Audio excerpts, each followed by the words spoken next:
Chapitre 1, le dernier dîner. Devons Mercer à regarder les tables parfaitement disposées dans la vaste maison de sa belle famille dans le Connecticut. Des verres en cristal captaient la lumière du lustre tandis que sa femme Vanessa voltiguait dans la salle à manger, touchant les épaules et partageant des rires avec sa famille. Thanksgiving a toujours été l'événement principal de la famille Harlow, une démonstration de richesse, de relations et de hiérarchie tacite. À 42 ans, Devon se sentait toujours comme un étranger parmi les Harlow, malgré 7 ans de mariage. Il était parti de rien, avait été élevé par une mère célibataire dans la campagne de l'Ohio, avait étudié à l'université grâce à des bourses et avait bâti son entreprise de conseil en architecture à partir de rien. Ces réalisations ne signifiaient rien pour les Harlow, qui mesuraient leur valeur en termes de nom de famille et de fonds en fiducie. Sa belle-mère, Beatrice Harlow, s'est approchée avec un verre de vin. « Devon, chérie, pourquoi n'aides-tu pas Thomas à lui apporter plus de chaises ? Nous aussi, nous sommes petits. » Thomas. Le frère cadet de Vanessa lança un sourire narquois à Devon. À 33 ans, Thomas n'avait jamais travaillé un seul jour de sa vie, vivant de la fortune de ses parents tout en se faisant passer pour un investisseur en capital risque.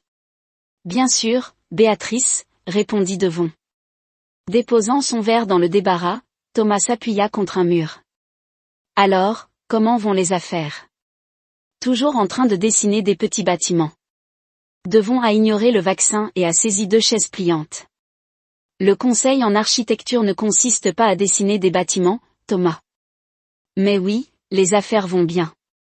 Nous venons de décrocher le projet Westlake. Papa dit que ce projet va s'effondrer. Ralentissement économique. Et tout. Thomas a examiné ses ongles manucurés. Je suppose que vous ne connaissez pas les prévisions du marché.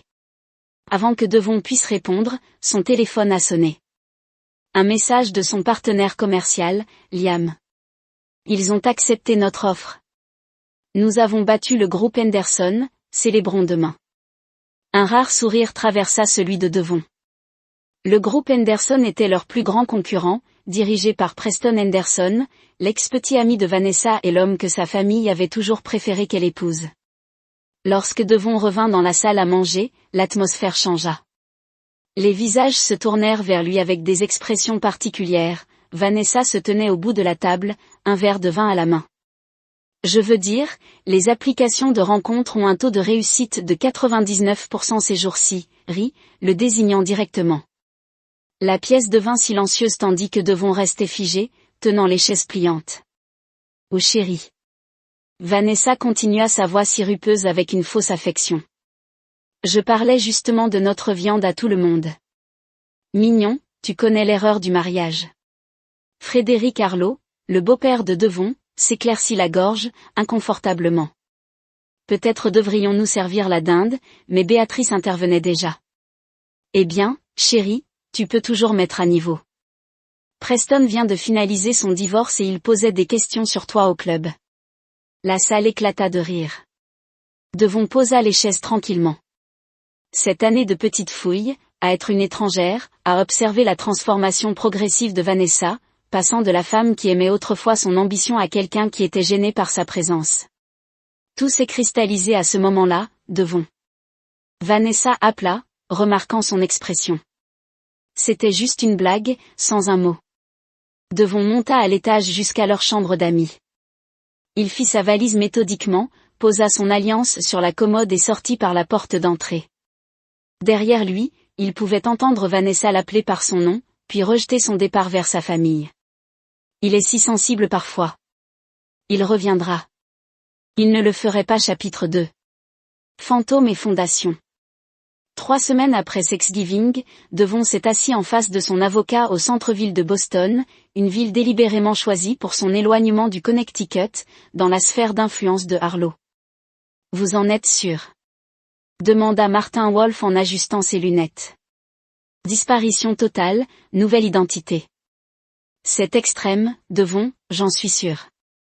Devon fit glisser un dossier sur le bureau. Les Harlow ont des connexions partout. Si je divorce simplement de Vanessa, ils veilleront à ce que je ne travaille plus jamais dans l'architecture. Frédéric l'a déjà menacé lorsque je n'ai pas voulu céder mon entreprise à leur fiducie familiale l'année dernière. Martin soupira, votre entreprise décolle enfin.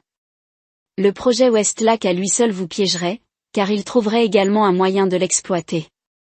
La voix de Devon se durcit. J'ai passé 7 ans à observer leur fonctionnement. Ils m'écraseront par dépit. Après avoir signé les papiers, Devon se dirigea vers son hôtel. Son téléphone sonnait constamment. Vanessa, Liam, client. Il n'a répondu à aucune d'entre elles. À minuit, il a laissé tomber son téléphone dans le port de Boston et l'a vu couler. En février, Davis Morgan existait sur papier, nouveau numéro de sécurité sociale, permis de conduire, antécédent. Son diplôme d'architecte n'était pas transférable, mais ses connaissances restaient. Il a accepté un emploi de dessinateur dans une petite entreprise de Portland, dans l'Oregon. Le propriétaire, Russell Bergen, a reconnu le talent lorsqu'il l'a vu. Vous êtes surqualifié, a déclaré Russell après le premier mois de Devon. Je ne sais pas ce que vous fuyez, mais votre travail est exceptionnel. Je cherche juste un nouveau départ, répondit Devon. Eh bien, votre nouveau départ vient de vous valoir une promotion. Un poste d'architecte junior s'est ouvert. C'est à toi si tu le veux. Le nouvel appartement de Devon était petit, un studio au-dessus d'une librairie dans un quartier de Portland inondé par la pluie. Rien à voir avec la spacieuse maison du Connecticut qu'il avait partagée avec Vanessa. Mais pour la première fois depuis des années, il dormait sans que le poids de l'insuffisance ne pèse sur sa poitrine. Les nuits particulièrement sombres, il se permettait de se souvenir de l'apparence de Vanessa, lors de leur première rencontre, véritablement intrigué par l'ambitieux architecte venu de nulle part. Avec quelle rapidité cela a changé après le mariage, lorsque les attentes de sa famille ont commencé à éclipser leur relation. Elle a progressivement réalisé qu'elle le considérait comme un projet et non comme un partenaire. 6 mois après sa disparition, Devon a vu son propre visage sur un rapport de personnes disparues en ligne. L'histoire le dépeint comme potentiellement mentalement instable, peut-être comme un danger pour lui-même. Les Harlow avaient raconté l'histoire d'un homme qui ne pouvait pas supporter la pression des affaires, qui avait abandonné son entreprise prospère et sa femme aimante. Sous l'article se trouvait une citation de Preston Henderson, désormais identifié comme l'ami de longue date de Vanessa. Je suis profondément inquiet pour Devon. Nous avons eu nos rivalités professionnelles, mais je ne souhaite à personne ce genre de rupture. Devon ferma le navigateur et retourna à sa planche à dessin. Qu'il le croit brisé. Il construisait quelque chose de nouveau, le chapitre 3. Renaître de ses cendres. 5 ans après sa disparition, Davis Morgan devient associé chez Bergen Architecture. Ses créations modernistes distinctives avec des éléments durables avaient attiré l'attention dans tout le nord-ouest du Pacifique. Les magazines présentaient son travail. Les clients le recherchaient spécifiquement et sa réputation s'étendit au-delà de Portland. Vous devriez envisager de créer votre propre entreprise, a suggéré Russell pendant le déjeuner. Vous nous avez dépassés. Davis Devon, désormais habitué à son nouveau nom, secoua la tête. J'apprécie ce que tu m'as donné, Russell. Le partenariat est plus que suffisant. La vérité était plus compliquée. Lancer une entreprise sous son propre nom augmenterait sa visibilité. Même avec sa nouvelle identité, un architecte de renom pourrait attirer une attention indésirable. Les Harlow n'avaient cessé de le rechercher, non pas par souci mais pour protéger leur récit et récupérer ce qu'ils considéraient comme leur propriété. Son partenaire silencieux dans la disparition, Martin Wolf, envoyait des mises à jour annuelles via des canaux sécurisés. Vanessa avait demandé le divorce par contumace après 2 ans, se présentant comme l'épouse abandonnée. Elle avait également épousé Preston Henderson l'année suivante, consolidant ainsi l'empire architectural que les Harlow avaient toujours voulu.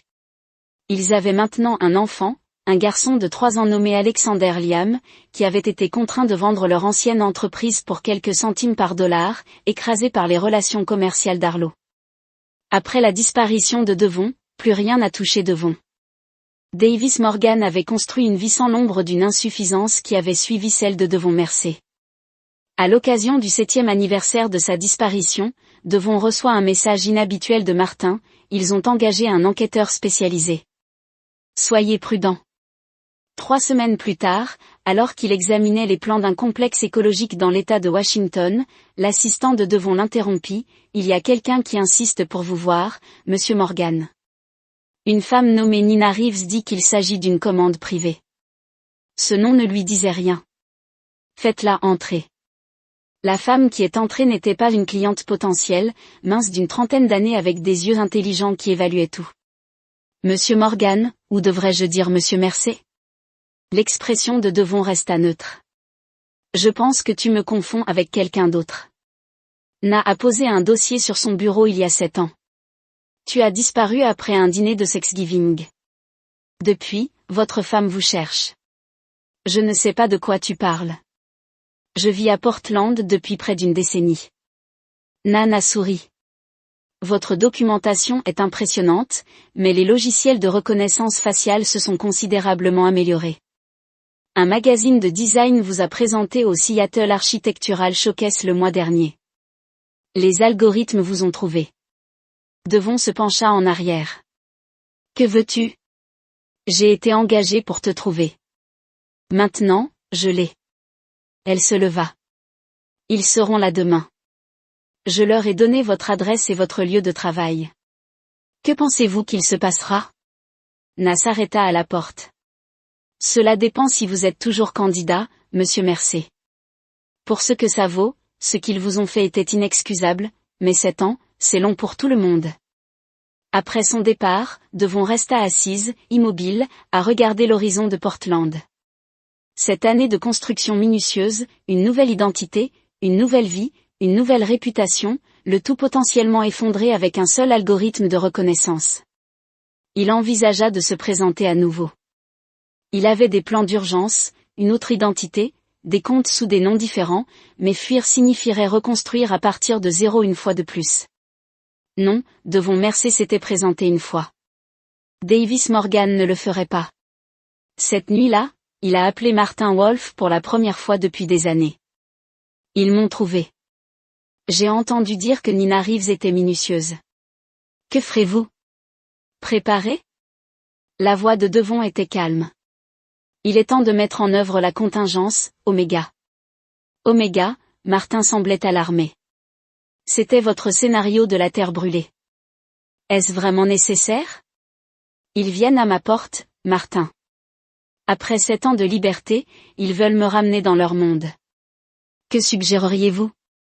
La ligne resta silencieuse pendant un moment. Très bien, Oméga, c'est vrai. J'activerai les protocoles immédiatement. Merci, Martin, dit doucement Devon Martin, quoi qu'il arrive, rappelez-vous que la vengeance est un chemin qui change autant le voyageur que la destination. Devon raccrocha et se tourna vers son ordinateur. Dès l'aube, il avait tout mis en mouvement. Lorsque les Harlow et leur entourage arriveront, ils ne trouveront pas l'homme brisé auquel ils s'attendaient, mais quelque chose de bien plus dangereux, un homme qui n'a plus rien à perdre et 7 ans de planification calculée derrière lui. Chapitre 4. Visiteurs indésirables. À 10h17 précise, l'ascenseur menant à l'étage de Devon a sonné. Il était assis à son bureau en train d'examiner des plans lorsque la voix de son assistante retentit dans l'interphone. « Monsieur Morgan, il y a plusieurs personnes ici qui insistent pour vous voir, Madame Henderson. Monsieur Henderson et autres. Ils n'ont pas de rendez-vous. Envoyez-les, Allison. » Devon a répondu calmement.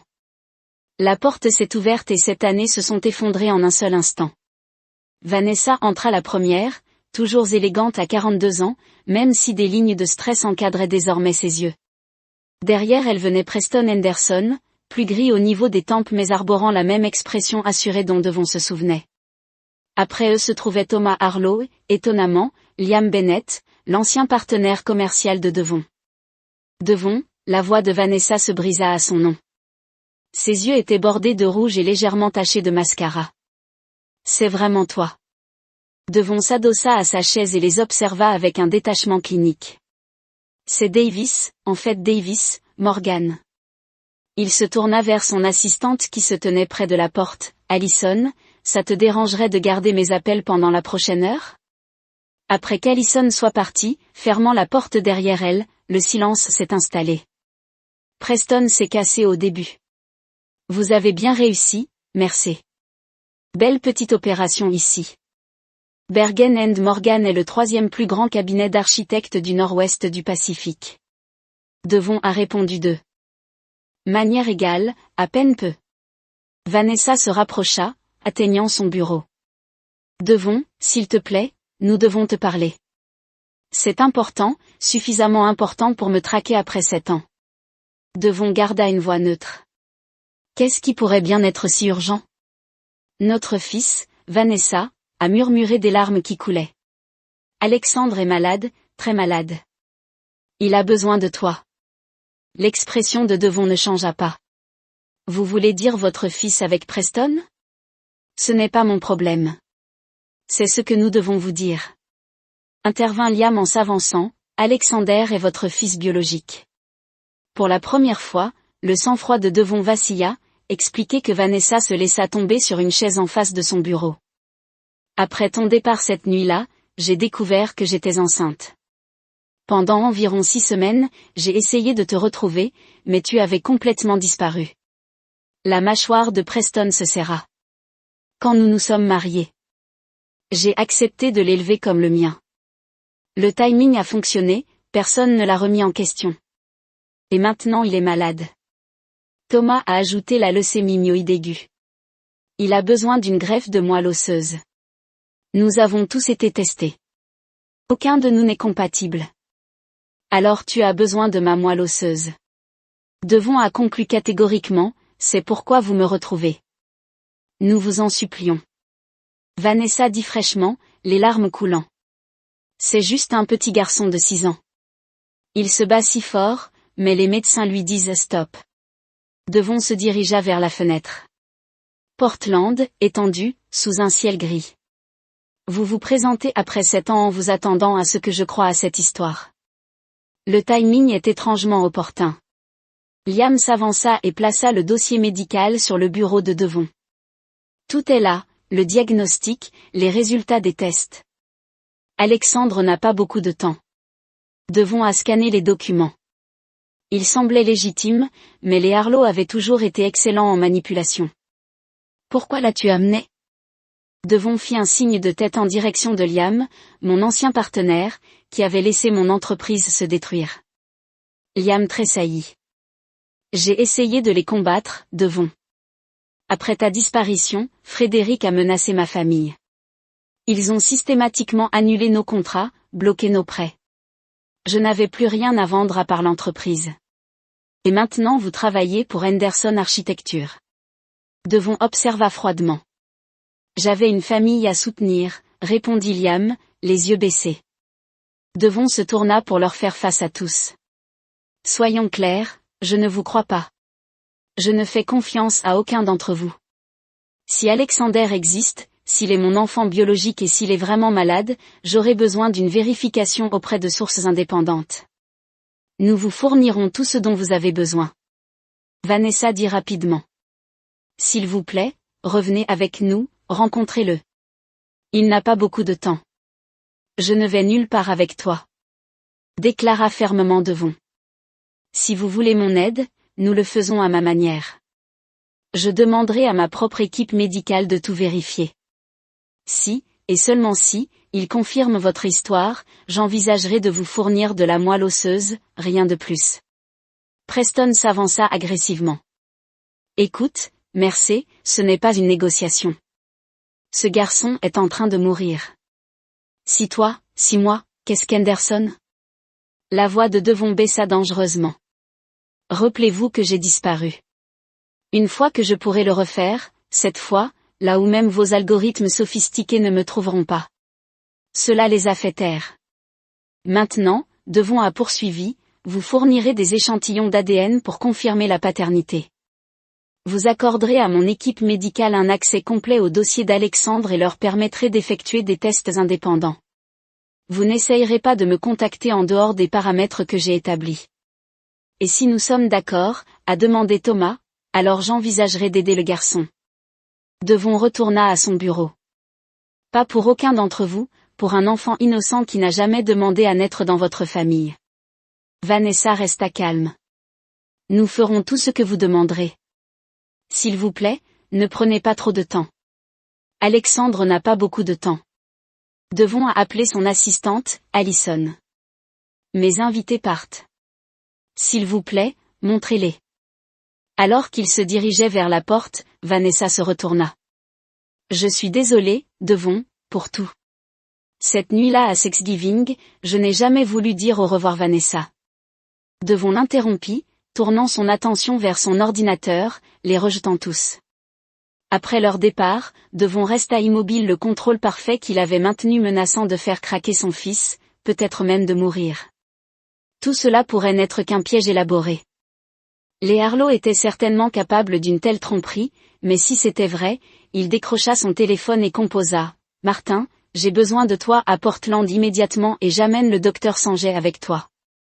Nous avons une situation » chapitre 5. Lien de sang. 3 jours plus tard, Devon était assis dans une chambre privée du Portland Memorial Hospital et examinait les résultats des tests avec le docteur Eliza Sunge, une médecin spécialiste qui avait autrefois sauvé la vie de Martin Wolf et qui lui devait une dette de discrétion. Le test de paternité est concluant, a confirmé le docteur Sanjay, en désignant les sections surlignées, 99,99% de probabilité que vous soyez le père biologique d'Alexandre. Et son état, a demandé Devon. Sa voix soigneusement neutre. L'expression du docteur Sanjay devint sombre. Le diagnostic est précis, leucémie myoïde aiguë, variante agressive. Il a subi 2 cycles de chimiothérapie avec une réponse minime. Une greffe de moelle osseuse est sa meilleure chance de survie. Et je suis compatible. Les tests préliminaires suggèrent une correspondance HLA de 9 sur 10, ce qui est excellent pour une relation parent-enfant. Pas parfait, mais très prometteur. Martin Wolf, assis tranquillement dans un coin, parla enfin. Ils ne mentent pas à ce sujet, Devon. Le garçon est vraiment malade et il est vraiment votre fils. Devon arpentait la petite pièce. Cette année de mur soigneusement construit menaçait de s'effondrer. Les Harlow avaient trouvé leur seule vulnérabilité potentielle, un enfant dont il ignorait l'existence. Et si ce n'était que la première étape ? Devon réfléchit à voix haute. Je fournis de la moelle osseuse, je sauve le garçon et ensuite ils l'utilisent pour me ramener définitivement dans leur monde ? C'est une possibilité distincte. Martin a reconnu. Les Harlow ne font rien sans plusieurs angles. Je veux le voir, décida soudain Devon. Pas en leur présence, juste le garçon. Le docteur Sanjay hocha la tête. Je peux m'arranger pour qu'il soit au Connecticut Children's à Hartford. Je peux faire transférer des privilèges et vous faire venir comme médecin consultant. Fais-le. 2 jours plus tard, Devon se tenait devant une chambre d'hôpital à Hartford, dans le Connecticut, vêtu d'une blouse blanche de médecin avec un badge d'identification l'identifiant comme étant le docteur Davis Morgan. Par la fenêtre, il apercevait une petite silhouette dans le lit, des cheveux noirs comme les siens, une peau pâle, animée, malgré les 4 lignes et le matériel de surveillance. Alors qu'il jouait à un jeu vidéo, le docteur Sanjay est apparu à ses côtés. Il passe une bonne journée. Les infirmières disent que c'est un véritable combattant. Est-ce qu'il est au courant pour moi ? Demanda doucement Devon. Ils lui ont dit qu'un donneur compatible avait été trouvé, rien de plus. Devon prit une profonde inspiration et entra dans la pièce. Alexander leva les yeux, interrompant son jeu. Êtes-vous un autre médecin ? Demanda le garçon, évaluant Devon avec des yeux étonnamment familiers. Les propres yeux de Devon, quelque chose comme ça. Répondit Devon en s'approchant du lit. Je m'appelle Davis. Je m'appelle Alex. Êtes-vous ici pour me piquer avec plus d'aiguilles, parce que je suis plutôt au niveau d'un patron en ce moment ? Malgré lui, Devon sourit, pas d'aiguille aujourd'hui. Je voulais juste te rencontrer. C'est vous qui allez me donner une nouvelle moelle osseuse ? Franchise, un autre trait qu'il partageait apparemment, peut-être. Alex pencha la tête, étudiant Devon avec une intensité déconcertante. Tu me ressembles. Maman a une photo d'un homme qui te ressemble, mais elle la garde cachée dans sa commode. Devon se figea, est-ce qu'elle le fait maintenant ? Ouais, elle le regarde parfois quand elle pense qu'il n'y a personne. Elle devient triste après qu'Alex soit revenu à son jeu. Êtes-vous lui ? Qu'est-ce qui te fait demander ça ? Alex haussa les épaules sans lever les yeux. Je me demandais juste pourquoi elle gardait une photo de quelqu'un qui la rendait triste. Ça doit être important. Devon était assis sur la chaise à côté du lit. Que t'a-t-elle dit à propos de ton père? C'est Preston, mais je les ai entendus se battre. Preston a dit que je n'étais pas vraiment à lui, qu'il faisait semblant à cause de maman. Les doigts d'Alex bougeaient sourdement sur les commandes. Les adultes pensent que les enfants n'écoutent pas, mais nous oui. Devon a regardé le garçon naviguer dans un niveau de jeu complexe avec une stratégie remarquable pour son âge. Est-ce que ça vous dérange à propos de Preston? Pas vraiment. Il n'est pas beaucoup là de toute façon. Toujours au travail, Alex a vaincu un ennemi numérique avec brio. Cela explique pourquoi il ne veut jamais jouer à des jeux avec moi. Nous n'aimons pas les mêmes choses. Que aimez-vous? Trucs de construction, dessiner des bâtiments? Maman devient bizarre quand je fais ça. Alex releva finalement les yeux. Alors, tu es mon vrai père? La question, posée avec tant de désinvolture, frappa Devon comme un coup physique. Cette année de distance prudente se sont effondrées sous le poids de ces 5 mots simples. C'est compliqué, réussit Devon. Les adultes disent toujours ça quand ils ne veulent pas répondre. Alex observa, mais ce n'est pas compliqué. Pour moi, soit tu le es, soit tu ne le es pas. Avant que Devon ne puisse répondre, la porte s'ouvrit et Vanessa entra. Elle se figea à la vue de Devon assis à côté du lit d'Alex. « Qu'est-ce que tu fais ici ?» murmura-t-elle, la peur et la colère se mêlant dans son expression. Nous avions un accord. J'avais besoin de le voir. Devon répondit calmement, se levant pour confirmer. Alex regarda entre eux, la compréhension naissant. Alors tu es lui, l'homme sur la photo. Le visage pâle de Vanessa, Alexander, chérie, c'est une consultation médicale. Fini les mensonges. Vanessa. Devon lui coupa la parole. Il mérite mieux que ça. La tension dans la pièce était palpable. Alex, remarquablement mature pour 6 ans, a posé sa manette de jeu. Vas-tu me sauver? Il demanda directement Devon. Oui, Devon répondit sans hésitation. Je serai votre donateur. Merci, dit simplement le garçon, puis il reprit sa manette, reprenant son jeu avec la résilience que seuls les enfants possèdent. Vous n'aviez pas le droit de venir ici sans nous le dire. Devon rétorqua froidement. C'est mon fils, un fait que tu as caché pendant 7 ans. J'ai essayé de te retrouver, a sifflé Vanessa. Tu as complètement disparu, et quand tu n'as pas pu me trouver, tu as laissé un autre homme le réclamer. La voix de Devon était toujours, dis-moi, Vanessa, si Alexander n'était pas tombé malade, lui aurais-tu jamais dit la vérité? Discuter de l'avenir d'Alexandre. Qu'est-ce que cela signifie?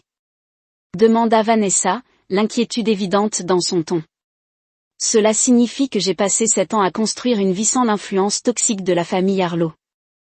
Je ne laisserai pas non plus mon fils grandir étouffé par elle, dit Vanessa désespérément. Le don cela se produit demain. Après qu'Alexandre se soit rétabli, nous reviendrons sur cette conversation.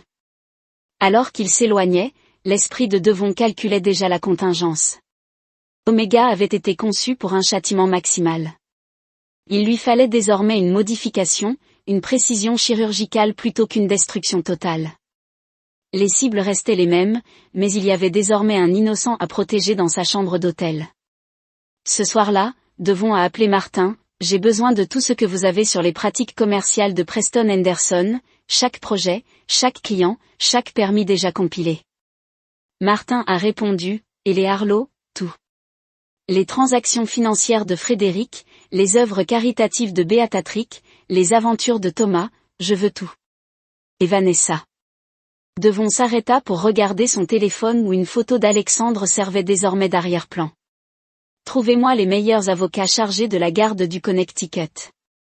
Le coût n'est pas un problème. Cela change tout ce que vous savez, dit doucement Martin. Votre plan était de disparaître à nouveau après avoir rendu justice. Les plans changent lorsque les enfants sont impliqués. Devon a répondu, je ne l'abandonnerai pas 2 fois. Chapitre 6. Ombre du passé. La procédure de don de moelle osseuse s'est déroulée sans complications. Alors que Devon se rétablissait dans sa chambre d'hôpital, un visiteur inattendu arriva, Liam Bennett, son ancien partenaire commercial. L'infirmière a dit, « Vous étiez réveillé. » Liam dit maladroitement, debout sur le pas de la porte, « Puis-je entrer ?» Devon désigna la chaise à côté de son lit.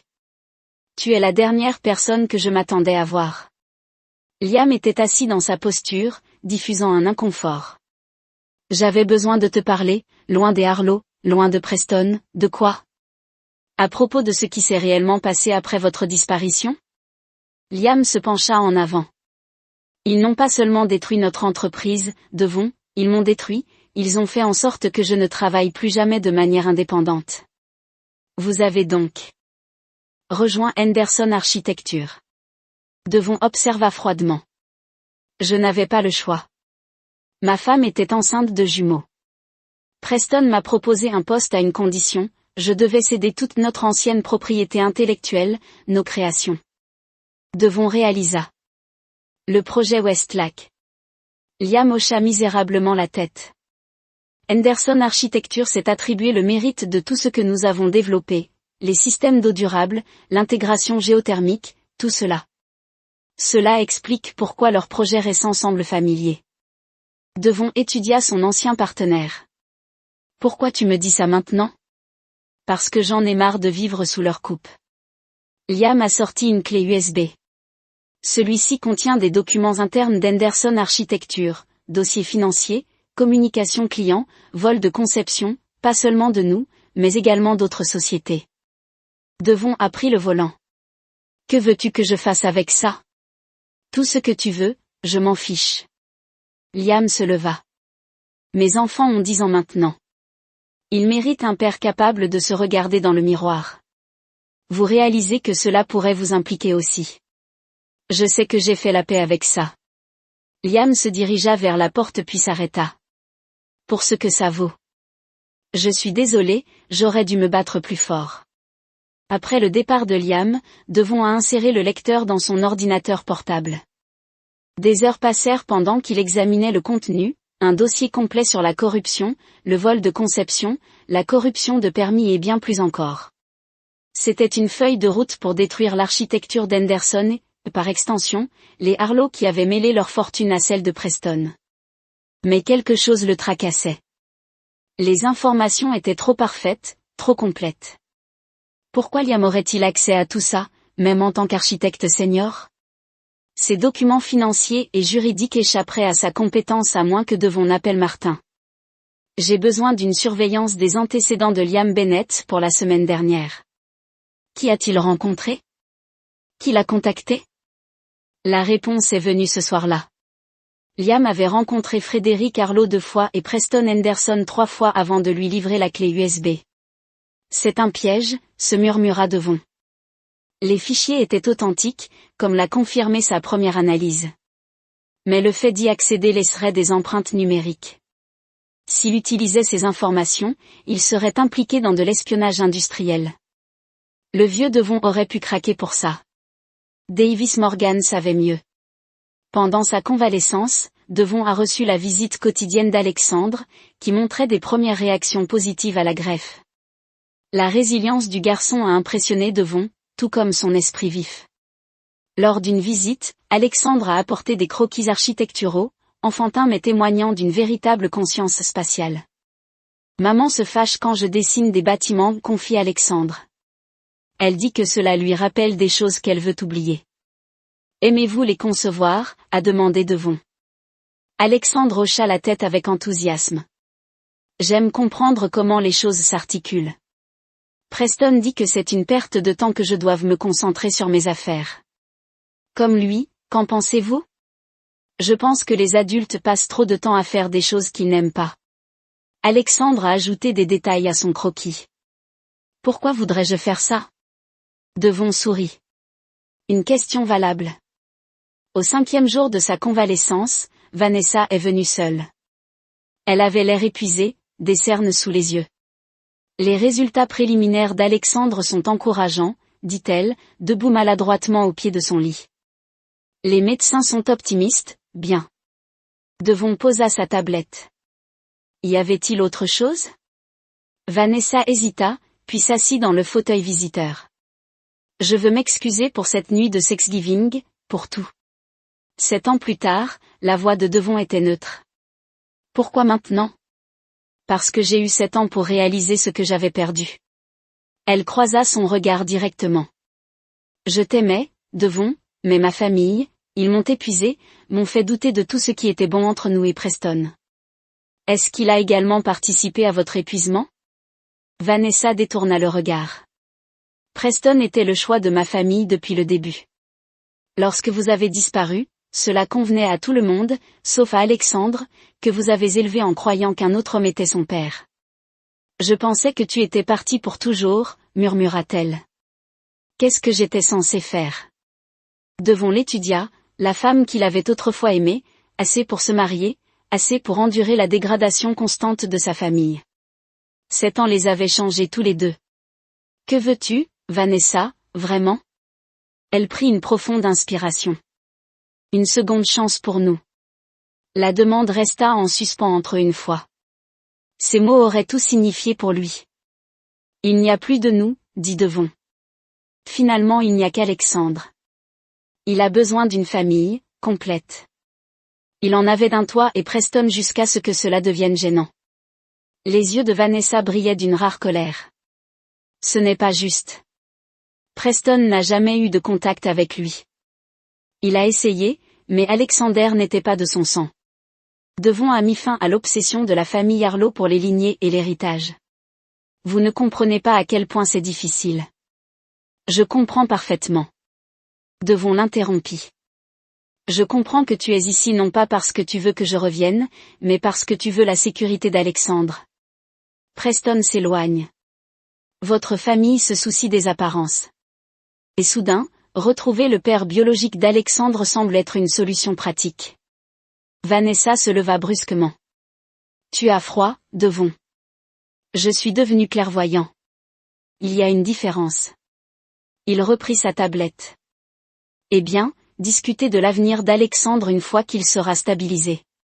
D'ici là, je n'ai plus rien à vous dire. Après son départ, Devon a appelé à nouveau Martin. J'ai besoin d'une enquête complète sur les activités de Preston Henderson au cours de l'année écoulée. Concentrez-vous sur les affaires potentielles, les irrégularités financières, tout ce qui ne relève pas de sa personnalité publique. Vous recherchez un effet de levier? Martin a demandé non. Devon a répondu, je recherche des modèles. Les Harlow ne font jamais rien sans calcul. Je veux savoir à quel jeu ils jouent réellement. Cette nuit-là, Devon a reçu un SMS d'un numéro inconnu. Tous les membres de la famille n'ont pas approuvé ce qui vous est arrivé. Certains d'entre nous veulent arranger les choses. Rendez-vous demain, 20h, chapelle de l'hôpital, venez seul.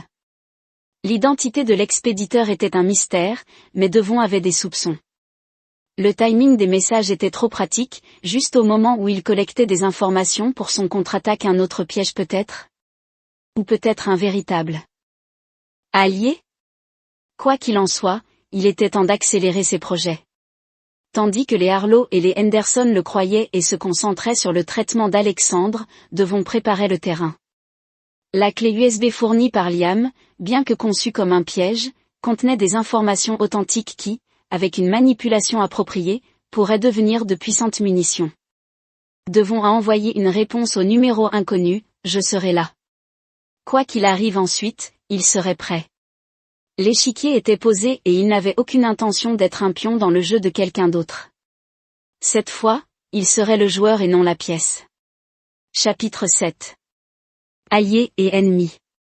La chapelle de l'hôpital était vide lorsque Devon est arrivé à 19h55. Il choisit un siège offrant une vue dégagée sur les 2 entrées et attendit. À 20h précises, la porte s'est ouverte, révélant la dernière personne qui l'attendait, Béatrice Harlow, son ancienne belle-mère. Merci d'être venue, a-t-elle dit en s'installant sur un banc de l'autre côté de l'allée, à 65 ans. Béatrice est restée élégante, ses cheveux argentés parfaitement dans sa posture, régale. La curiosité l'emportait sur la prudence, a répondu Devon. Que voulez-vous, Béatrice? Elle l'a étudié avec des yeux calculants. Vous avez changé. L'homme qui a épousé ma fille n'aurait jamais parlé directement. Cet temps change les gens eux-mêmes. Inélie, Devon a ramassé le dossier et l'a ouvert. Transfert de tutelle, autorisation médicale, tous conçus pour donner à Frédéric Arlot un contrôle complet sur Alexandre, en particulier ses décisions médicales et sa fiducie sur l'héritage. Ils utilisent sa maladie, a déclaré Devon tranquillement, la construction de la colère en lisant, la mise en place d'une structure où Frédéric contrôle tout, y compris les traitements expérimentaux. Mon mari considère l'état d'Alexandre comme une opportunité. Béatatrice a confirmé le maquillage génétique du garçon, Alf Mercé. Alf Arlot intéresse certains collègues de recherche des rares combinaisons de Frédéric, des marqueurs génétiques uniques. Il veut transformer mon fils en sujet de recherche. Devon a réalisé que l'horreur naissante. Ces autorisations permettraient un échantillonnage de tissus, des protocoles expérimentaux, le tout au nom de la recherche de remèdes, bien sûr. Béatatrice a terminé très noble, sonore, très rentable pour les investissements biotechnologiques de Frédéric. Pourquoi tu me montres ça? Devon a demandé à sa voix dangereusement silencieuse, car j'ai passé 45 ans à permettre aux ambitions de cet homme. Je l'ai vu sacrifier nos enfants sur l'autel de l'héritage. Je ne le regarderai pas faire de même à mon petit-fils. Béatrix se tenait. Utilisez ces informations comme bon vous semble. Je vais nier que je vous le donne. Alors qu'elle atteignait la porte, Devon l'appelait. Pourquoi maintenant, Béatatrice, après toutes ces années de complicité? Elle la faisait une pause vers lui parce qu'Alexander me rappelle Thomas avant que Frédéric ne le brisait, plein de créativité et de possibilités. Je ne pouvais pas sauver mon fils, vous pouvez peut-être sauver le vôtre. Après son départ, Devon a soigneusement étudié les documents. Ils ont confirmé ses pires soupçons tout en ouvrant de nouvelles avenues pour son plan. Frédéric n'était pas seulement après le contrôle. Il construisait un empire de recherche médicale avec Alexander comme pièce maîtresse. Le lendemain matin, le Devon a rendu visite à Alexandre, trouvant le garçon, notamment une couleur plus forte était retournée sur ses joues et il esquisserait à nouveau des bâtiments. Les médecins disent que votre moelle osseuse fonctionne déjà, a annoncé fièrement Alexander. Ils ont utilisé de gros mots, mais fondamentalement, vous m'avez réparé. C'est une excellente nouvelle, a répondu Devon assis à côté du lit. Comment vous sentez-vous? Mieux, pas si fatigué. Alexander a poussé son croquis vers Devon. Je conçois une maison, voyez, il a des panneaux solaires et un jardin sur le toit. Devon a examiné le dessin, des concepts remarquablement sophistiqués. Pour un enfant de 6 ans, c'est impressionnant. Morgan, Morjosa lecture Alexandre, vous avez fait des recherches sur un nom de Devon. Tout le monde. Avant que Devon ne puisse répondre, la porte s'ouvrit et Preston Henderson est entré, il se figea à la vue de Devon. Que faites-vous ici? Preston a demandé à rendre visite à mon fils. Répondit Devon calmement. Problème, la mâchoire de Preston s'est resserrée. Alexander, votre grand-mère, Béatatrice, est dans le couloir. Elle vous a apporté quelque chose. Pourquoi tu n'es pas voir? Une fois qu'Alexander était parti, Preston a fermé la porte. Soyons clairs, Mercé, vous avez fourni de la moelle osseuse. Nous sommes reconnaissants, mais cela ne fait pas de vous son père. La biologie n'est pas d'accord. La biologie n'est pas tout. Preston cassé. Je l'ai élevé depuis 6 ans pendant que vous jouiez à l'architecte à Portland parce que je ne savais pas qu'il existait. Devon a contourné un fait délibérément gardé de moi. Preston se moqua. Vanessa a essayé de vous trouver. Vous avez complètement disparu et vous êtes intervenu très commodément. Devon pencha la tête. Dites-moi, était-ce votre idée de l'épouser immédiatement après avoir disparu, ou Frédéric? Un éclair d'inconfort a traversé le visage de Preston. Ce n'est pas pertinent. Maintenant, c'est? Devon se tenait. Je ne trouve rien de cette situation hors de propos, en particulier les plans de Frédéric pour l'avenir médical d'Alexandre. Preston pâle légèrement. De quoi parles-tu? Les protocoles de recherche, les autorisations d'échantillonnage des tissus, les traitements expérimentaux se sont alignés à travers les connexions biotechnologiques de Frédéric? Ce sont des questions familiales privées. Preston a dit de manière raide, exactement, la famille est importante. Devon s'est rapproché. Et je suis la famille d'Alexandre, sa famille réelle. Vous ne comprendrez pas les complexités. Je comprends parfaitement. Devon interrompu. Frédéric voit une rare opportunité génétique. Vous voyez un fardeau et un rappel que Vanessa ne vous a jamais vraiment choisi. Et quelque part dans cette situation tordue se trouve mon fils traité comme une marchandise plutôt qu'un enfant. L'expression de Preston durcit, soyez prudent, Mercé, vous êtes hors de votre profondeur. Non, Henderson. Pour la première fois en 7 ans, je suis exactement là où je dois être. Devon se dirigea vers la porte. Me donner un message à Frédéric. Le jeu a changé. Alors que Devon marchait dans le couloir, il a hoché la tête poliment à Béatatrice, qui montrait à Alexandre un kit de construction de modèles. Elle a rencontré brièvement ses yeux, une reconnaissance silencieuse passant entre eux. Cet après-midi, Devon a rencontré Martin et le docteur Sanjay dans sa suite d'hôtel. Le piège qu'ils ont fixé avec le lecteur flash de Liam était sophistiqué. Martin a rapporté, si vous aviez utilisé directement ces informations, ils auraient eu des motifs pour les frais d'espionnage des entreprises et une ordonnance de non-contagion vous éloignant d'Alexandre.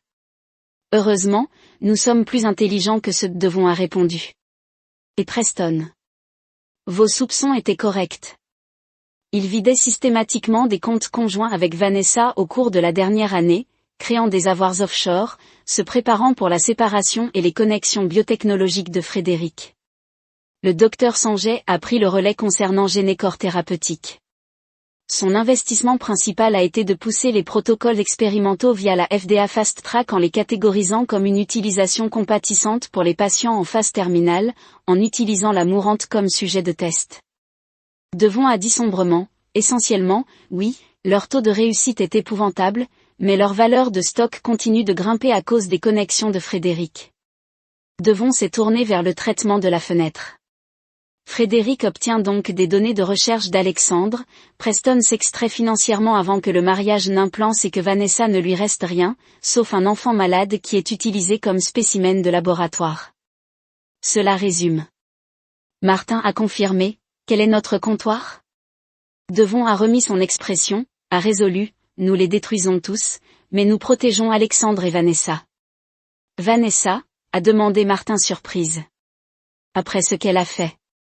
Elle est la mère d'Alexandre et elle est autant victime des mineurs de Frédéric que quiconque. La voix de Devon se ramollait légèrement. Elle a fait des choix terribles, mais elle aime notre fils. Quel est le plan ? Demanda le docteur Sanjay. Tout d'abord, nous sécurisons Alexander médicalement. Docteur Sanjay, je veux que vous déposiez pour une surveillance médicale d'urgence en raison de problèmes de conflit d'intérêts. Utilisez vos informations d'identification et vos connexions. Elle a hoché la tête, j'aurai besoin de documentation. Vous l'aurez le matin. Martin, contactez le bureau des dénonciateurs SEC. Nous allons exposer Jean-Cor et Frédéric S. Insider Trading correctement, avec des protections en place. Et Preston, un sourire froid a croisé le visage de Devon pour lui, j'ai quelque chose de spécial. Contactez Nina Reeves, l'enquêteur qui m'a trouvé. J'ai un travail pour elle au cours des 3 prochains jours. Devon a mis son plan en mouvement. Tandis que les Harlow le croyaient, se sont concentrés uniquement sur les progrès médicaux d'Alexandre. Ils démantèlent méthodiquement les fondements de leur empire. Le matin du 4e jour, Devon a rendu visite à Alexandre avec une proposition inattendue. « Comment aimeriez-vous voir mon bureau à Portland ?» a-t-il demandé avec désinvolture. Alors qu'ils travaillaient ensemble sur des croquis architecturaux, les yeux d'Alexandre s'élargissent. « Vraiment, puis-je ? Si votre mère est d'accord ? Je pensais que peut-être que lorsque vous êtes complètement récupéré, vous pouvez visiter, voir où je travaille, ce que je fais. Vous laissez maman venir aussi ? Demanda Alexander surprise. Bien sûr, c'est ta mère. Alexander l'a étudié avec ce regard perceptif sans perception. Essayez-vous de m'éloigner d'elle ? Non. Devon a répondu honnêtement. J'essaie de vous donner des options, une vie au-delà de ce que Frédéric a prévu pour vous. Je n'aime pas les plans de grand-père Frédéric. Alexander s'est confié. Il parle de moi comme si j'étais l'un de ses projets scientifiques. Vous l'avez entendu en discuter. Alexander hocha la tête solennellement. Les adultes pensent que les enfants ne comprennent pas les gros mots, mais je le fais. Séquençage du génome, protocole de régénération cellulaire, actif de recherche propriétaire, il a prononcé soigneusement chaque terme. Je les ai regardés. Devon a ressenti une vague de fierté et d'inquiétude. Vous êtes très ingénieux, maman, dit que je comprends cela de vous. Alexander a ajouté des détails à son croquis. Est-ce vrai? Peut-être, cependant, votre mère est elle-même assez ingénieuse de différentes manières. Voulez-vous l'aider aussi? A demandé Alexander, toujours concentré sur son dessin. Elle pleure beaucoup quand elle pense que je dors. Preston l'a fait pleurer. La simple observation a cimenté la résolution du Devon. Oui, Alexander, je vais aussi aider ta mère. Ce soir-là, Vanessa est venue dans la chambre d'hôtel de Devon comme demandé. Elle avait l'air nerveuse, tordant sa bague de mariage. Tu voulais me voir. Devon a fait un geste vers le coin salon. Nous devons parler de ce qui se passera ensuite. S'il s'agit de garde à vue, il s'agit de protéger Alexandre de votre père, Devon interrompu et de Preston. Vanessa a coulé dans une chaise. De quoi parles-tu? Devon lui a montré les documents que Béatatrice avait fournis, ainsi que les informations supplémentaires que son équipe avait recueillies. Comme Vanessa le lisait, son visage s'est épuisé de couleur. Cela ne peut pas être juste. Murmura-t-elle. Papa, n'est-ce pas? Preston ne pouvait pas. Ils le feraient, et ils le sont. Devon a déclaré catégoriquement, votre père considère Alexander comme une opportunité de recherche. Preston le considère comme un inconvénient d'être géré jusqu'à ce qu'il puisse s'arrêter de votre mariage avec ses finances intactes. Des larmes ont glissé sur les joues de Vanessa. Je savais que les choses étaient mauvaises, mais ceci, vous avez le choix de faire. Devons à continuer. Continuez comme vous l'avez été, permettant à votre père de contrôler votre vie et l'avenir d'Alexandre, ou se libérer, comment elle a demandé bruyamment. Le nom de Harlow est tout ce que j'ai, tout ce qu'Alexander a. Ce n'est pas vrai. Devon se pencha en avant. Tu m'as. Vanessa leva les yeux, la confusion évidente après tout ce que je vous ai fait. Ce n'est pas pour toi et moi, Vanessa. Il s'agit d'Alexander. La voix de Devon s'adoucit légèrement. Il vous aime, il s'inquiète pour vous et il mérite mieux que d'être pris entre les ambitions de Frédéric et le ressentiment de Preston. Que suggérez-vous? Un nouvel arrangement? Alexander divise son temps entre nous. Vous divorcez Preston avant de pouvoir mettre en œuvre son plan d'extraction financière. Mon équipe juridique vous assurera de recevoir un règlement équitable que Frédéric ne peut pas toucher. Et quand irez-vous? Demanda Vanessa, des soupçons se mêlant à l'espoir. Mon fils, Devon, a répondu simplement et la satisfaction de regarder les plans soigneusement construits de Frédéric s'effondrer. Vanessa regarda à nouveau les documents. Si je suis d'accord, qu'arrive-t-il à ma famille, à Preston? Cela dépend d'eux. L'expression de Devon s'est durcie. Mais je ne te mentirai pas. Votre père et Preston ont commis de multiples violations juridiques et éthiques. Les conséquences seront importantes. Vous allez les détruire. Vanessa s'est rendu compte. Que je vais les exposer. Devons à corriger, ce qui se passe après cela dépend des autorités et de leurs actionnaires. Vanessa s'est assise silencieuse pendant un long moment. Des années de conditionnement, se réalisant avec l'instinct maternel. Finalement, elle leva les yeux comme la résolution dans ses yeux. Alexander vient en premier, dit-elle tranquillement. Tout ce qu'il faut pour le protéger. Devon hocha la tête, offrant sa main. Partenaire dans ce domaine. Puis Vanessa a hésité, puis l'a pris. Partenaire, chapitre 8. La vengeance de l'architecte. Une semaine plus tard, Devon se tenait à la porte de la salle d'hôpital d'Alexandre en regardant son fils emballer ses biens. La greffe de moelle osseuse avait été remarquablement réussie, le corps d'Alexandre acceptant les nouvelles cellules avec un minimum de complications. Les médecins l'avaient autorisé pour se libérer, avec une surveillance ambulatoire régulière. Prêt à rentrer chez lui, Devon a demandé. Alexander leva les yeux. Quelle maison? Maman, ou la vôtre, votre mère pour le moment, mais je serai à proximité.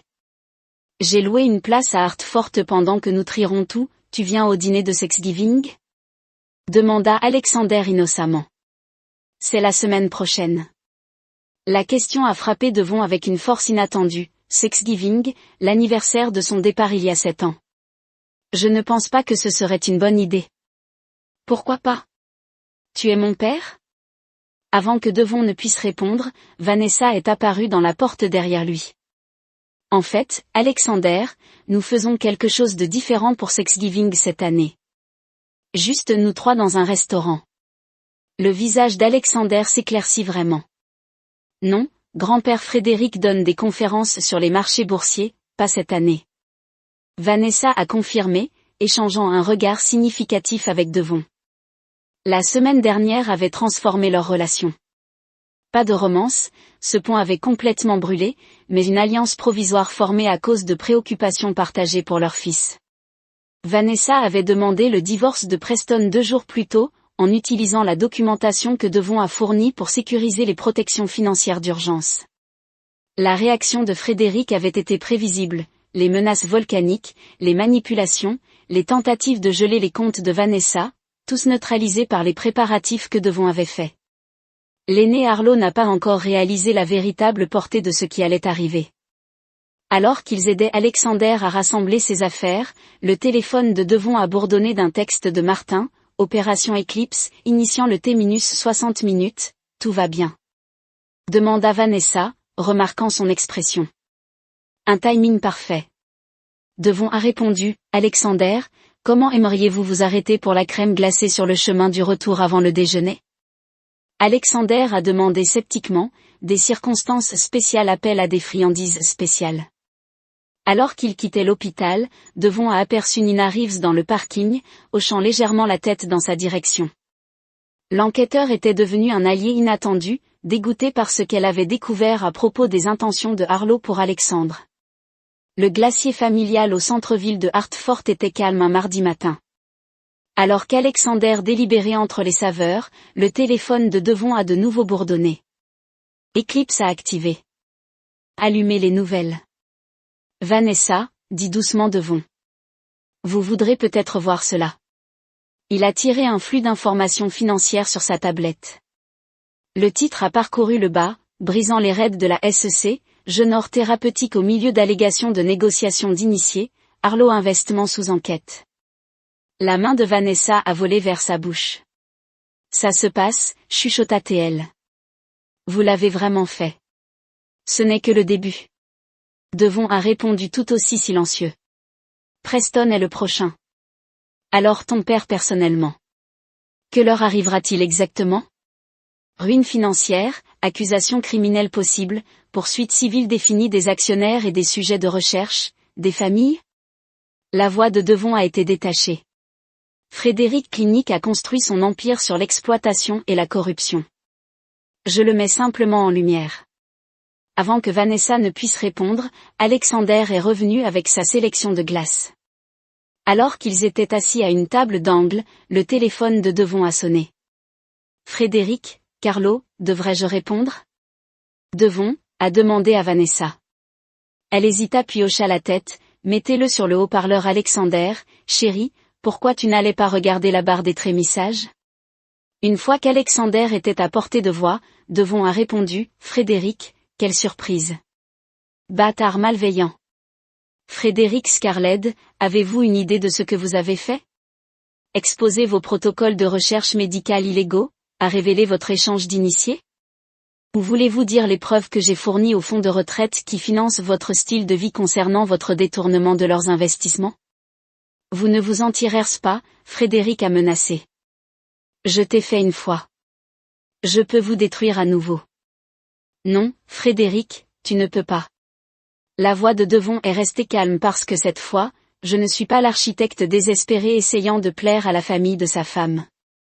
Je suis l'homme qui vous a déjoué dans votre propre jeu. Vanessa ne vous choisira jamais par rapport à sa famille. Frédéric a déclaré, le sang est plus épais que l'eau. Pourquoi ne lui demandez-vous pas vous-même? Devon a placé le téléphone sur la table entre eux.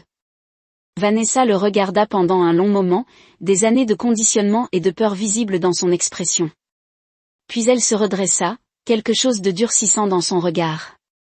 C'est fini, papa, dit-elle clairement. Ce que vous avez prévu, Alexander, c'est impardonnable. Ne soyez pas dramatique. Frédéric a cassé, tout ce que j'ai fait a été pour l'héritage de cette famille, pour votre avenir, pour l'avenir d'Alexandre. Non, contourna Vanessa, sa voix se renforce. It's been for your ego, your empire, your control. Alexander isn't a research subject. He a little boy who deserve to be safe from your ambition. You ungrateful goodbye, Frédéric. Devon interrupted, ending the call. Et looked at Vanessa with new respect. That couldn't have been easy. She took a shaky breath, 7 years too late, be better than never. Alexander returned with a small mountain of sprinkle, atop his ice cream. A échattait heureusement, ses idées architecturales, le téléphone de Devon a continué à bourdonner avec les mises à jour de Martin Henderson, une baisse de la fraude de permis. Des accusations de fraude financière. Au fur et à mesure que les agents fédéraux exécutaient des mandats de perquisition. Tout au long de tout cela, Devon a maintenu son calme, emmenant Alexandre dans l'appartement de Vanessa comme prévu, l'aidant à créer son nouvel ensemble de bâtiments, discutant des plans préliminaires pour les visites à Portland. It wasn't until after Alexander had gone to bed that Vanessa confronted him. You've been planning this for 7 years, haven't you? She asked a day sat in her living room. Not exactly this, Devon admitted. Originally my plan was pure destruction, complete financial and social ruin for everyone involved in what happened that night. What changed Alexander? Devon's expression softened slightly.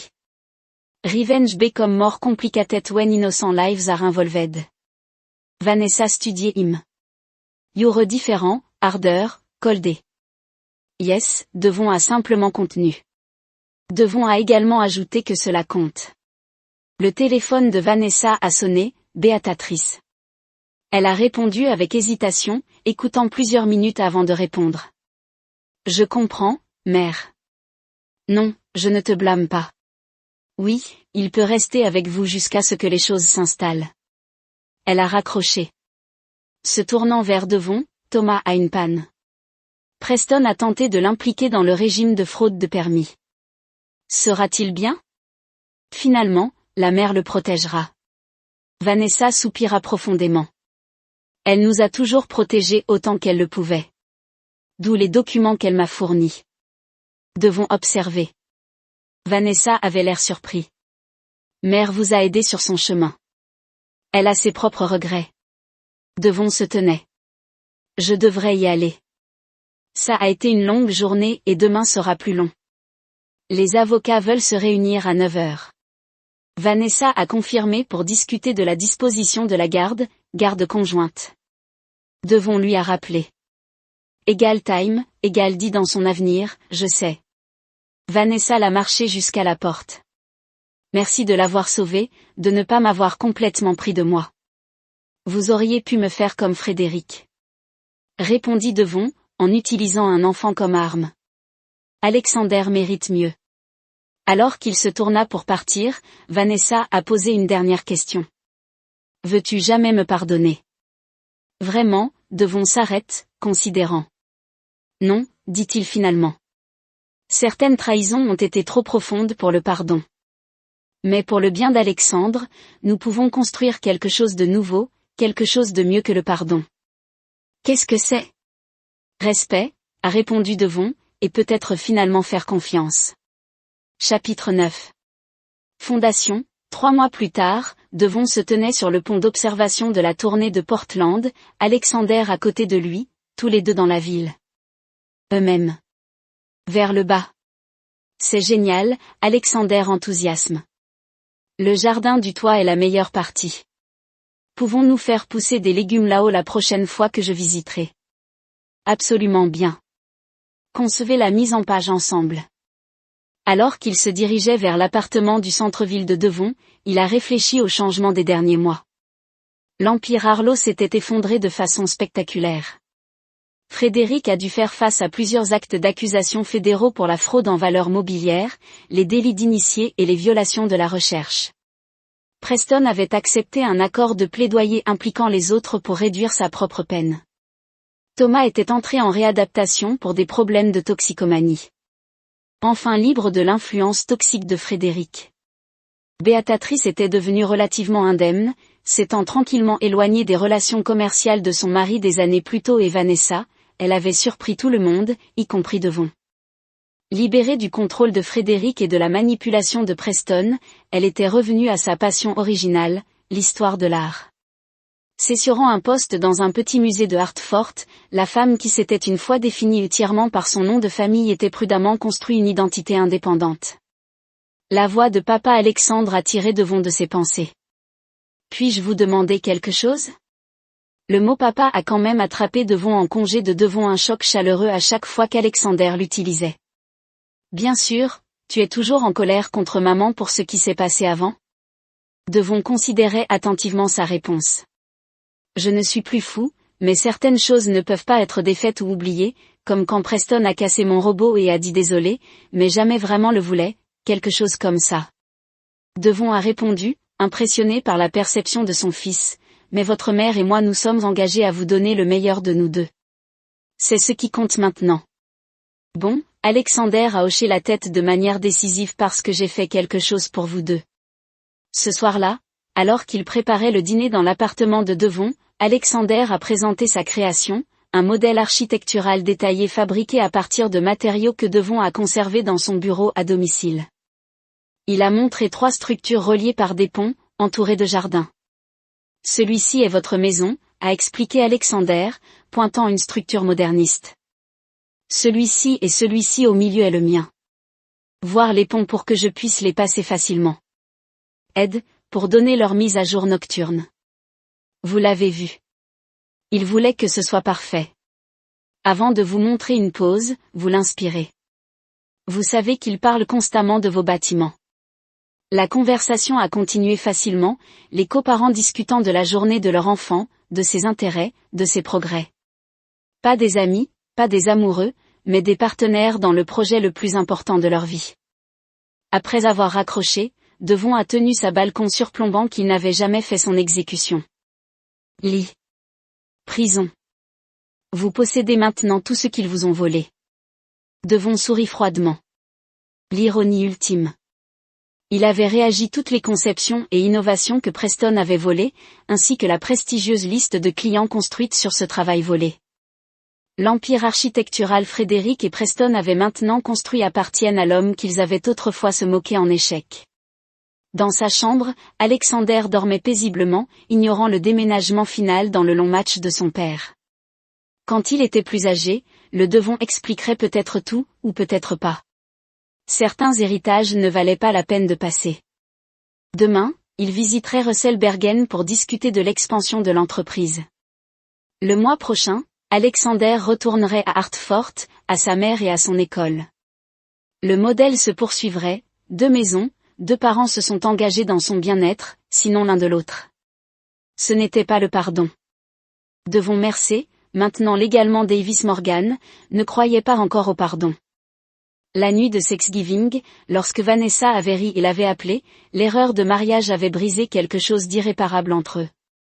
Mais à partir de cette rupture, quelque chose d'inattendu s'était développé, pas la réconciliation, pas le pardon, mais peut-être quelque chose de plus durable, une fondation construite sur des vérités dures plutôt que des mensonges confortables. Alors que les lumières de Portland brillaient en dessous, le Devon a fait une promesse silencieuse aux garçons endormis dans le couloir. Le cycle se terminerait ici. L'amertume qui avait défini l'héritage Arlo ne toucherait pas Alexandre. Il n'hériterait que la force, la résilience, la capacité de construire plutôt que de détruire. Ce serait la vraie vengeance de Devon, élever un fils qui ne deviendrait jamais le genre d'homme que Frédéric Arlo avait été, un fils qui construirait des ponts plutôt que de les brûler. Et en cela, peut-être, une forme de rédemption ni Devon ni Vanessa n'avaient prévue, non pas pour eux-mêmes, mais pour l'avenir qu'ils avaient créé ensemble. C'est là que notre histoire touche à sa fin. Partagez vos réflexions dans la section des commentaires.